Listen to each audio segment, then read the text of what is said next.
Your island is not bad.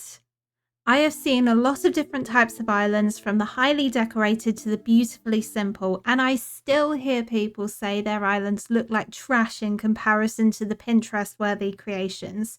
You may feel like you could never design something like that. Trust me, we've all been there. But you don't have to worry about it.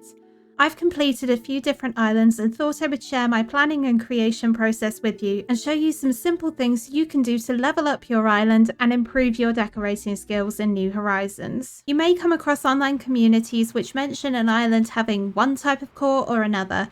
Kid core, city core, cottage core, norm core, the cores go on and on. Adding core onto the end of another word is essentially a way for us to explain the general theme we have on our islands to others. Cottagecore is the look of a homey, cozy cottage set in a beautiful forest, whilst Kidcore is bright and fun primary colours with bold, simple patterns. But some islands also choose to not go down this route and instead recreate scenes from their favourite TV shows or movies. Picking a theme for your island can help bring cohesion to your plans, and it makes it easier to select builds that fit back to the look you want overall. Don't go too narrow on a theme if it's your first time designing an island. If you become super excited about one particular theme, that's wonderful. We want to see excitement for your next project. But if it's too narrow, you may find it difficult to pick builds for your island. Sticking to a more general theme will allow you to fit more theme-neutral builds into your island. Builds like parks or libraries are more flexible, and with the customization options we have in New Horizons, they can easily fit back into your theme by picking colours to fit the vibes you want. Once you've selected your theme, now would be the time to start considering the villages you want on your island. Whilst the quality or type of villagers don't count towards having a 5-star island, having at least 8 villagers does. Who these villagers end up being really doesn't matter, and it simply boils down to who you want to move onto your island. So with 413 villagers in the game, how do you pick villagers to fit back to a theme? This is entirely down to personal preference. Some island designers go in knowing exactly which villagers are going to be on their island, whilst others are a bit more flexible on it. I'm personally not 1000% sold on the idea of knowing exactly who is going to be living on your island. If you know which villagers you want, it does make it easier to design an island because you can think about the types of builds that fit your villagers. For example, I wanted Leopold on my abandoned city island because he gave me librarian vibes, and I was thinking about building a library anyway. But being strict on who is going to be part of your eventual dream address can limit you when it comes to villager hunting. Given the bad RNG people can get when they try and go hunting for their dreamy, working with a strict list of villagers can make the process of creating an island less fun for you overall. There are 2 possible ways around this. You could either invite a villager from another island, or you could do what I do and create a short list of villagers you would consider for your island. When I'm going into a new island, I normally have a list of about 20 villagers, with 2 to 5 that are absolutely going to be invited to my island. This makes it easier when hunting because if I can't find someone I'm desperate for, but I find another villager that fits in a similar vibe, I can take them instead and still work villagers into my theme. However you choose your villagers, it really doesn't matter. I believe that every villager has a place on every island, and you can easily fit the most unlikely of villagers into your island and tell a unique story with them that will fit back to your theme. So you've picked a theme, you've picked some villagers. Now is the time for you to consider the types of builds you want to do and the items you're going to need to create those builds. This can be fairly straightforward or more complicated depending on what you want to achieve. Something like a park can have a ton of different items that will work for the build and fit into many different types of themes. But you only have a limited amount of space to build, so choosing the right items is going to be important, particularly when we only have 5,000 spaces to store items. Checking online inspiration for your next build is a great way of picking the builds you want. You can easily search for your theme and the sort of build you want to make, and you'll get thousands of responses using different items in different ways to create that build. Hang on a second. We're looking at all of these pretty islands and you're telling me that I'm going to try and create that. Not quite. We're not about feeling sad or overwhelmed here. We're going to be excited to try something new. Take a look through the builds. Are there common items used in them all?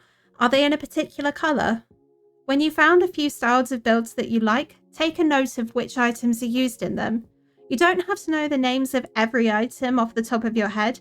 Just a list with something like bookshelf is enough to start looking for items. If you're a more visual person, try a mood board instead. Having a visual representation of your theme and the styles of builds you want to include on your island can make it easier to picture the look you're going for and which items fit back into the theme.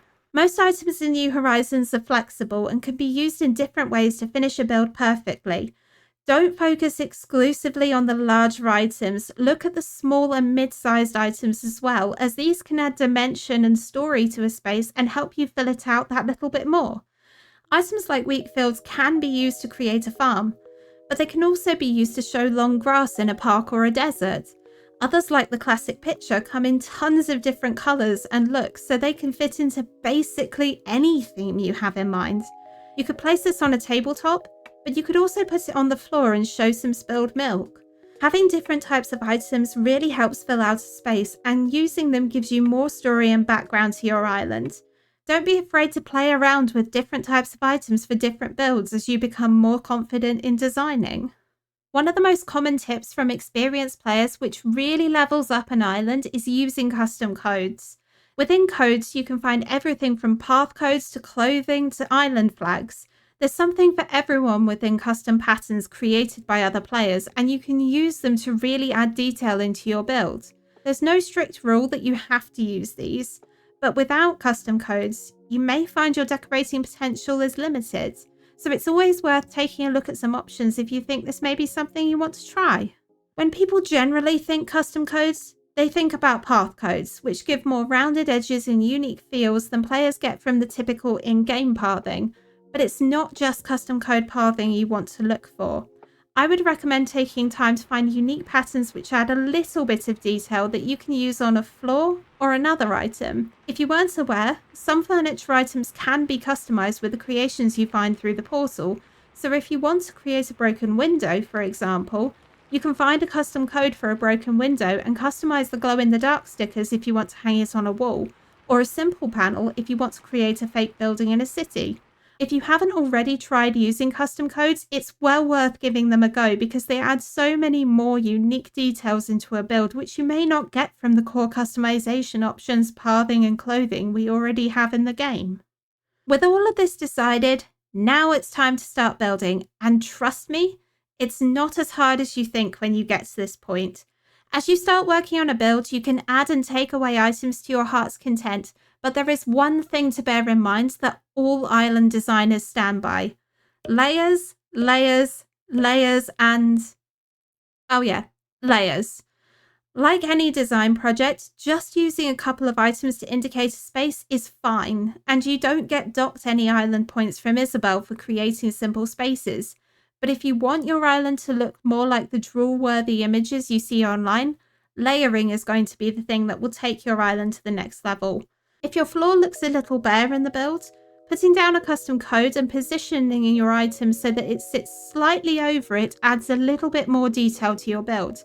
Placing taller items at the back and smaller items at the front adds depth into a build.